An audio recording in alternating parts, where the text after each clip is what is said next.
I think it's more just living in the reality of what is. And what is they drafted my replacement. And if I didn't win 2 COVID MVPs, this conversation probably would have happened earlier. But in a year where I'm not going to win MVP, it allows for all the different conjecture. Is Jordan ready? Is it time to move on? The Packers have had this interesting view on personnel from conjecture from outside the building that it's better to move on a year before a guy is done than a year after. And is that the mindset for them deep down? Now, as an organization, they're obviously not going to say any of that. Why would you? There's not a whole lot to be won. And often, unfortunately, in times, as was mentioned by Mark Murphy last year, in a situation where there doesn't need to be sides, there can be sides that are drawn. Like, there's not sides here. It's not me against the Packers. It never was me against the Packers. It was a strong desire to be a part of some meaningful change in an organization moving forward. And I feel like we, because of some of the conversations that we had, there was some good movement on that. And I'm proud of some of the things that seem to change. And I think they're important things long after I'm done playing that are going to be important for the organization to continue to embrace.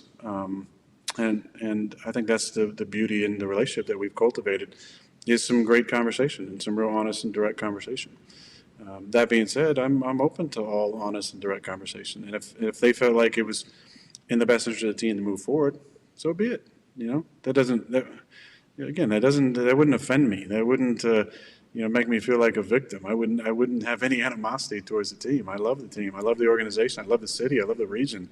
I'm a minority owner in the Bucks. Like, I'm going to be a part of the region long after I'm done playing. Like, I have a lot of love for what's going on in Green Bay, and I'd love to finish there. I would, and I might have finished there. Who knows?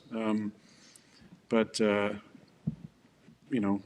when I talk about my future, I don't talk in any cryptic terms. I'm pretty direct about how I feel, and I am taking time with my decision, and I am, not, egomaniacal in a sense to think that, I should be able to play wherever I want as long as I want.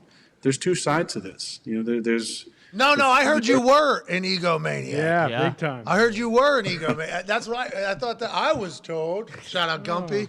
I was told you were an egomaniac. So it's more of you like getting a read and a grasp of the reality of the situation that the Packers are in, that you're in, with Jordan, with everything. That's kind of why you feel the way you feel, let alone if you want to play football still. That whole thing. That's number one, is if I want to play, 100%. And if I want to go through the grind again. And then number two is, that's why I said it was mutual with both sides. It's what does the team look like with me? What are the proposed, direction of different players that they're thinking about bringing in? How do I fit in that? And what are the prospects moving forward? I think that's a part of it, because you want to win a championship, right? You want to be a part of a team that can win a championship. And every team is going to say in the beginning of the season, we can win it. But we know every single year there's about, a handful of teams that have a legit chance. And the 4 left are all 4 that I would have said before the season. These 4 got a chance to win it. Now, I would have put us and some other teams in there too, which didn't come to fruition. But you want to win, and every team is going to say they want to win. But it's it's the type of team you're putting together, and I don't need all my guys to be there for that. I'm not standing on the table for these 7 guys need to be a part of that. If to come back, it's just the kind of the feel of the team and the what's tone, missing. The tone in which the roster is being built. Like, what is the tone of this roster? Are we trying to go right now, or is this like let's take another like kind of a build year almost, not a rebuild, but a build almost, like that type of thing, right? Yeah, is it a reload or is it a rebuild? Do you have a relationship with Zach Wilson? Was it Rappaport who said you texted him when he was like in the facility during the offseason on a Friday morning? You said, "What are you doing? Get the hell out of there, man. Spend some time away from the facility." Are you guys tight? Well, it wasn't a Friday morning. It was a Friday night, and he was there late. And I said, "What are you doing?" I said, "Get out of the facility." I said, "Get out of there, clear your head, be a kid, go to dinner, relax a little bit." So I met him before the draft, and then they came and practice against us. in the preseason had some of those inter squad practices where they come in a couple days early, and I think he's super talented. I think a little humility is good for all of us at various times in our careers. And I think the first year they literally had no players. They came and practiced against us, and I was like, defense can play, and the offense needs some more players. I think you said that to us, actually. Yeah, a couple years probably. That's what you said, couple years. And then they added, they added a young receiver, right, from Ohio State, is it? Garrett Wilson. Garrett, yeah, he's a stud. And got a tight end from the Bengals, I believe. Uzama. And the young Brees kid. Hall. Brees Hall is getting healthy again. They picked a running back, right, who was pretty damn good last year. Awesome.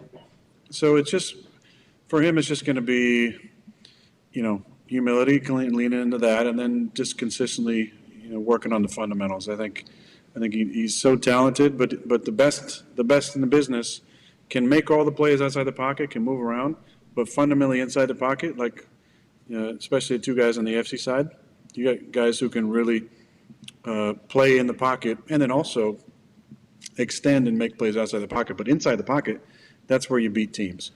Outside the pocket is where you kind of embarrass teams in maybe Pat's department. And also, Joe had some big first down runs he had and extended plays, touchdown to Chase.